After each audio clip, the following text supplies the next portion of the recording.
This is the News 4 Rundown. Good evening, everyone, and welcome to the News 4 Rundown. I'm Un Yang. It's Monday, March 2nd, and it is the third straight day of strikes by the United States and Israel on Iran, with the conflict now spreading into neighboring countries.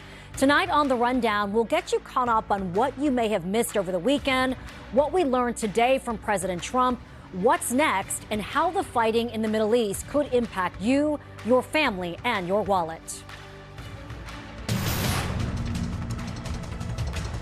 But we begin tonight in weather alert mode. We saw snowflakes falling as early as 10 o'clock this morning. We get a little break this evening as you take a live look at the Capitol Hill at National Harbor. But the snow is getting ready to pick back up in the next few hours.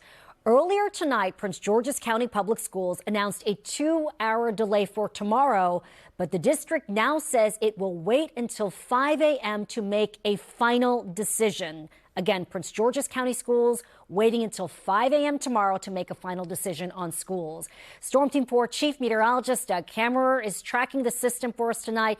Doug, any widespread issues here that the snow and ice could cause? Yeah, I mean, tomorrow morning we could be dealing with some slick spots for sure early on. And then once we get through the morning hours, this is going to change very quickly to more of just a straight rain event. But right now we've got the snow coming down into parts of our area. We've had it for the last couple of hours. Nothing at the airport right now. We saw the snow a little bit earlier. The snow has now ended, and no real problems as far as getting in and out of the airport. Temperature-wise, though, we've been below freezing in many locations. Now, take a look at the winter weather advisory. Notice how it does not include Prince George's County or any of southern Maryland. Doesn't include the D.C. area, but it does include everybody west of I-95. So Loudoun County, Fairfax, Montgomery County, Frederick County, all of these counties under the winter weather advisory, which actually doesn't even go into effect until 10 o'clock tonight. So that's what's happening now. We had the first initial burst of snow that came on through the area and pretty much gave a coating to an inch in parts of the area. Some locations picking up 2 to 3 inches. Ashburn coming in at 2 inches. Winchester around 3 inches of snow a little bit earlier. Now it's all moving down to the south. You can see it in parts of Charles County. Waiting to see how much they've seen in parts of Waldorf and La Plata area because, again, it's been coming down there pretty good the last few hours. But back to the west, there's more moisture. This is the moisture that'll work its way in across our area tonight. That's what we're expecting early tomorrow morning on, and with the temperatures below freezing, we could see those issues early on. We're going to have much more on this. I'm taking you hour by hour coming up in just a few. We will see you then, Doug. Thank you. Now to the war on Iran. Over the weekend, the U.S. and Israel both launching a significant military operation against Iran. The attacks have already killed many top Iranian leaders, and they have also sparked a growing regional conflict. So far, 6 U.S. troops have been killed in the operation. President Trump has acknowledged there will likely be more casualties. Defense Secretary Pete Hegseth said the primary objective of the attack was to wipe out Iran's missile capabilities, which he said were being beefed up so Iran could build a nuclear weapon. While Iran's military has taken significant hits, Tehran has continued to retaliate, and it has not just hit U.S. and Israeli assets. Iranian missiles have been fired at various targets, including some civilian areas in Israel and Dubai. Multiple deaths have been reported in those attacks. All of this leading to airport delays and cancellations in the Gulf states, and many citizens from the U.S. and other nations have been left stranded. The conflict is also spreading to other areas. Iran-backed Hezbollah launched attacks on Israel today, and Israel fired back into Lebanon, where the terror organization is based. Finally, the timeline of this operation remains unclear. Today, President Trump continued to talk about a general goal of 4 to 5 weeks, but said it could take longer. We're already substantially ahead of our time projections, but whatever the time is, it's okay. Whatever it takes, we will always, and we have right from the beginning, we projected 4 to 5 weeks, but we have capability to go far longer than that. Right now, Americans are being urged to get out of the Middle East as the fighting intensifies. We begin our coverage now with NBC News national security reporter Gordon Lubold. Gordon, thanks for joining us tonight. Hi, good evening, Anya. So Defense Secretary Hegseth spoke at the Pentagon today about the war. Two of the things that struck out to us: he did not offer a timeline, and he refused to rule out the use of ground troops. What more can you tell us about that?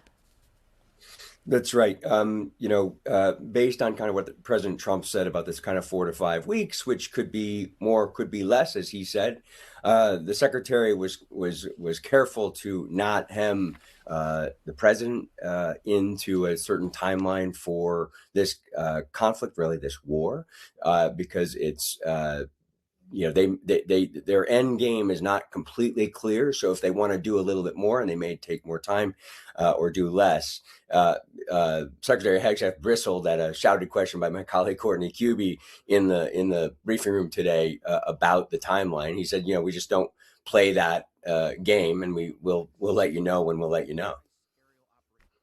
And Hegseth also made a remark about the rules of engagement. Let's listen to that, and I want to ask you about that on the other side. No stupid rules of engagement, no nation-building quagmire, no democracy-building exercise, no politically correct wars. We fight to win, and we don't waste time.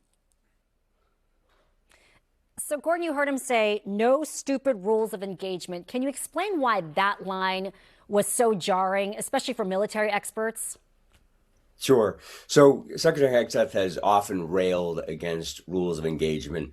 It's important to remember that he can be very performative in his remarks in a situation like this. But the rules of engagement are essentially the military's values and how it employs the use of force on the battlefield. And it can be more restrictive and can be less restrictive. These rules tend to change depending on what's required on the battlefield, and troops on the ground will follow their commander's orders, not necessarily the Secretary of Defense, from inside the Pentagon. So if there ever were to be boots on the ground, as you asked, and we're not clear, but they certainly aren't ruling that out right now, that would really come into play as to how troops might interact with enemy forces, whether they shot somebody who was seen with a gun or waited to see if somebody with a gun shoots at them first. That's kind of a slight distinction of how rules of engagement could be employed, and we would see this. But again, these are rules of engagement are followed by the troops follow their commanders, not necessarily the Secretary of Defense in the Pentagon. That's a good point. NBC national security reporter Gordon Lubold, thanks so much for joining us with your insight tonight. Appreciate your time. And the fighting in the Middle East is also creating hidden dangers for Americans abroad and here at home. WTOP national security correspondent JJ Green joins us the conversation now. JJ, thanks for joining us tonight. Thanks for having me on. So JJ, put the current battle space and operations into context for us here. Well, this is one of those wars where the sky itself becomes a weapon, essentially, because it's crowded, it's confused, and it's lethal. I mean, you have, in the last 3 days, you have rolling airspace closures, airport disruptions, you have mass flight cancellation. This is states, and there are probably about 10 of them that are trying to keep civilian aircraft out of the way of fighter jets, drones, cruise missiles, ballistic missiles. It's a very complicated airspace up there in the battle space, and it's not easy to respond to these kinds of situations for a U.S. or an Israel or anyone, because for a long time we've heard from military commanders that when you have a battle space that's that congested, it really slows down the amount of time or the ability to respond to things. So things happen quickly now, but responding is difficult because of the crowded, congested battle space in the air. And that's just in the air, An. Right. And the Secretary of Defense said he would not rule out boots on the ground. Talk to us about the risk to U.S. forces in the region and Americans and the country's interests. Well, first of all, risk on the ground, they start with asymmetric attacks. The Iranians that would be on the ground know the territory frontwards and backwards. Any U.S. boots that would be on the ground wouldn't know it as well. And there are many places that attacks can be launched from, and lots of different entities that could do it. There are proxies. There's also Iran's global covert network. that could respond. And they can do lots of different things, including outright attacks, attempted assassinations, kidnappings, all sorts of things. One of the things that I've learned about in the last 24 hours is that government personnel, some military personnel have been told to turn off their locations on some of the devices they use and some of the apps they use because of the fact that Iran and some of its friends are able to capitalize on tracking devices and tracking down American troops. So boots on the ground, in addition to facing Iran's conventional military capabilities, there would be the asymmetric problem that they would have to face as well, which could be overwhelming. And you mentioned a myriad of risks here. What do you see is the U.S.'s endgame in this war? That's the $64,000 question. We don't know. This started out as dealing with Iran's missile capabilities, its missile launching and building capabilities. Then there was this discussion from within the administration about taking out Iran's Navy because it's impacting 20% of the world's commerce that's flowing through the Strait of Hormuz and other parts of the region. Then, of course, came this discussion and this idea from the president himself about regime change. And so we're hearing now all three of those sort of fused in. It looks as though the administration is kind of adding things as it goes, moving things as it goes, and we're not clear exactly what their end game is. All right, WTOP National Security Correspondent J.J. Green, thanks for joining us tonight, J.J. Thanks, Ann. As fighting escalates in Iran and across parts of the Middle East, a lot of Americans are asking the same question: how does this affect me? The answer usually shows up in our wallets. At the pump, you can expect gas prices to go up. That's because 20% of the world's oil goes through the Strait of Hormuz. Dozens of oil tankers are currently in a standstill there, and the longer that continues, the higher chance it can raise gas prices. As for when we could be paying more, it is too early to say. Your trip to the grocery store could also be impacted. There is a trickle-down effect. Once gas prices go up, companies will likely have to pay more to get those goods to you. In turn, passing those costs off to the consumer. The conflict is also causing uncertainty around travel. The fear of possible attacks could cause companies to cancel trips you've already paid for, and the higher cost of fuel could also raise prices for flights and cruises. Still to come tonight on the News 4 Rundown, it's a case that's captivated the D.C. region for 5 decades. Ahead, the hunt for a killer. 50 years, investigators have searched for a Bethesda man who brutally killed his entire family and then just disappeared. Now, on the 50th anniversary of his disappearance, we're learning new details about William Bradford Bishop and asking if there's any hope to track him down before all the sand drains from the hourglass. And I'm tracking the snow that's been making its way on through the area, most of it out of the region right now, but it will come back from the south. I'll show you what that means to your morning commute. See you back here in just a minute. It is a mystery that's haunted many in the D.C. area for decades. 50 years ago today was the last known sighting of William Bradford Bishop. The State Department employee vanished after investigators say he killed his entire family in their Bethesda home. Our News4 team has covered the case for more than a decade and recently talked to many impacted by the tragedy. Our Ted Oberg joins us with their thoughts on what they think happened to the fugitive. Ted? Yeah, and there is one thing that almost everyone who's ever touched this case agrees with, and that's that William Bradford Bishop killed his entire family in 1976. But what happened next is what's confounded so many of them for 50 years. Despite thousands of tips and sightings across the world, Bishop's never been found, and now so many of them wonder if he ever will.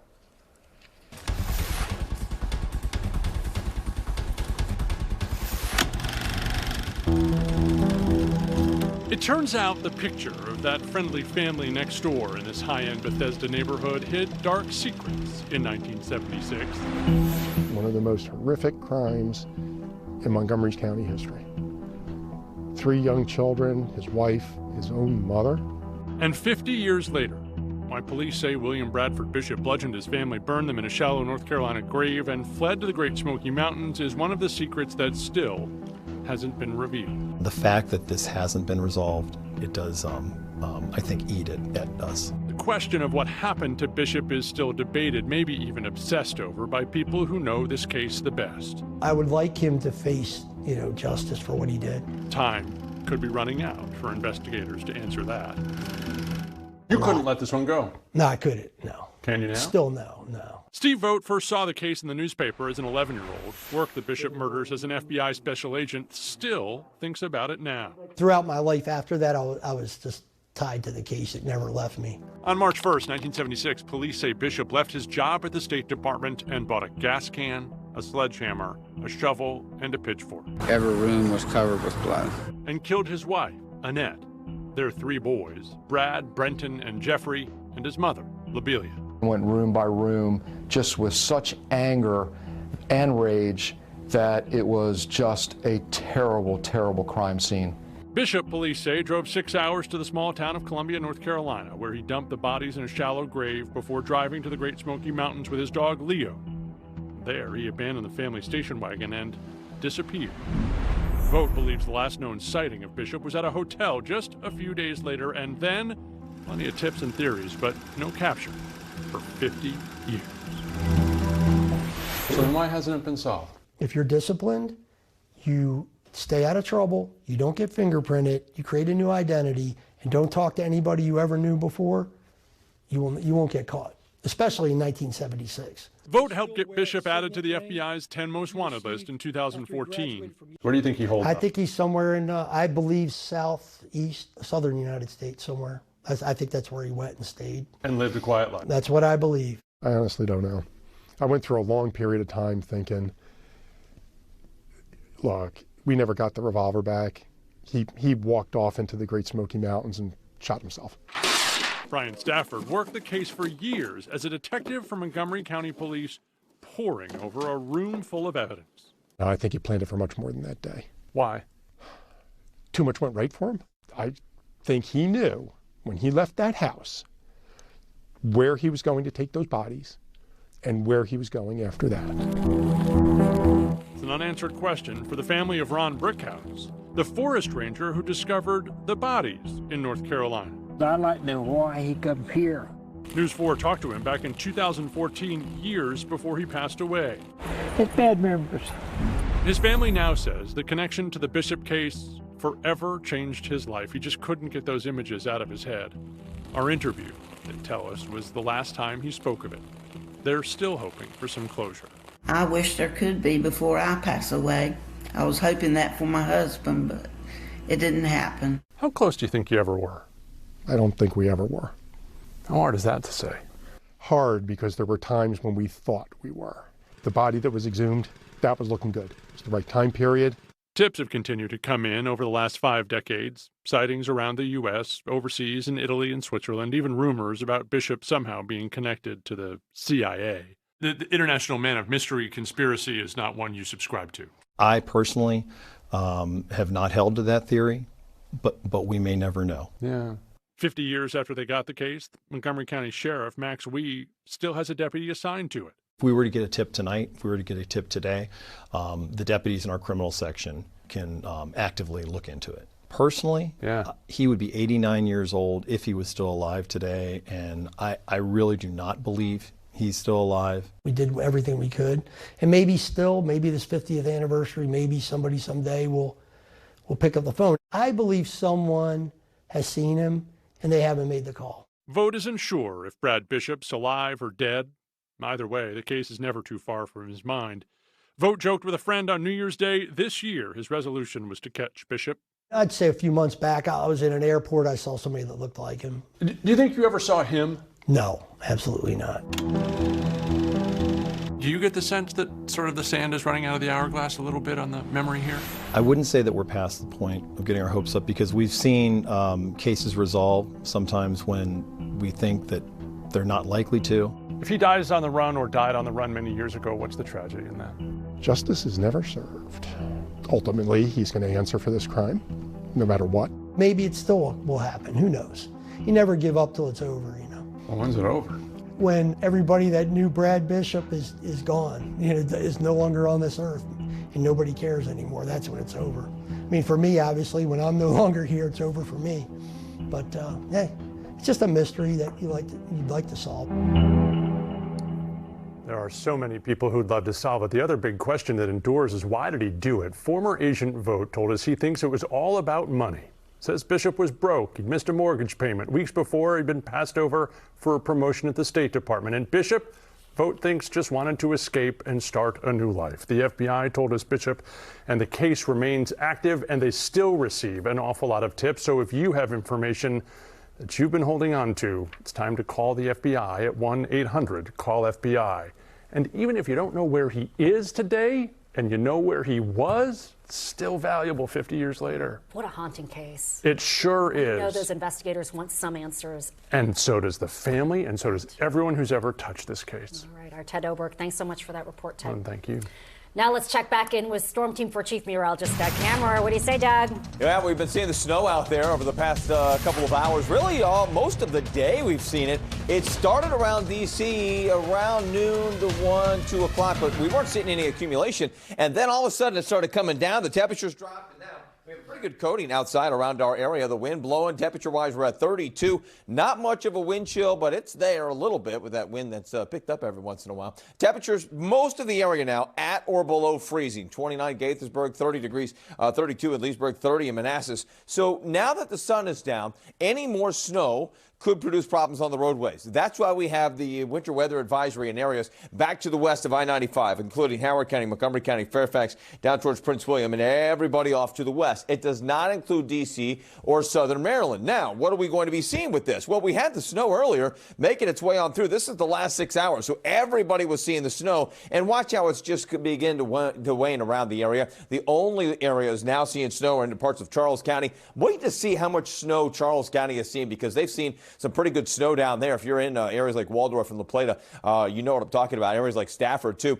D.C. at the airport officially just under an inch of snow, or some locations like Ashburn picking up 2 inches of snow out of this. And we're still seeing some snow mix down around the Fredericksburg area. Now, we're getting a break. You see this little break right here, but there's more moisture back to the west. This will work its way back in across our area as we move on through the overnight hours. As it does so, temperatures will stay below freezing. So notice by 11, not much happening, but then by around 2 o'clock in the morning, now we're seeing the moisture work its way back in. We're seeing freezing rain now, potentially, maybe some snow, but probably freezing rain around the D.C. metro area and points to the north. By 7 a.m., though, temperatures are at or above freezing, and we start to see things a little bit better, but we could have problems at 7 a.m.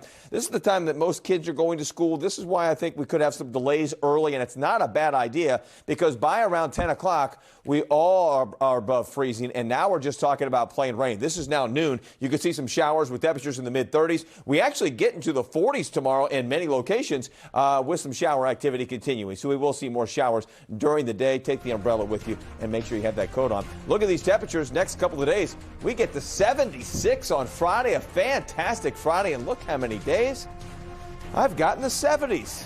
Just got to get through the winter weather for tonight and tomorrow. We'll be right back. As the nation celebrates its 250th anniversary, people will get the chance to have a first-hand look at some documents from our nation's founding. The documents were placed aboard the so-called Freedom Plane during a ceremony at Reagan National Airport today. This is the first time the documents are leaving the National Archives. Some of them include the original engraving of the Declaration of Independence and oaths of allegiance taken by George Washington, Alexander Hamilton, and Aaron Burr, among others. The tour will make stops at 8 American cities. The exhibits are free and open to the public. And that is going to do it for the News 4 Rundown tonight. Thanks for joining us. Be sure to join us tonight for News 4 at 11. Have a great night, everyone.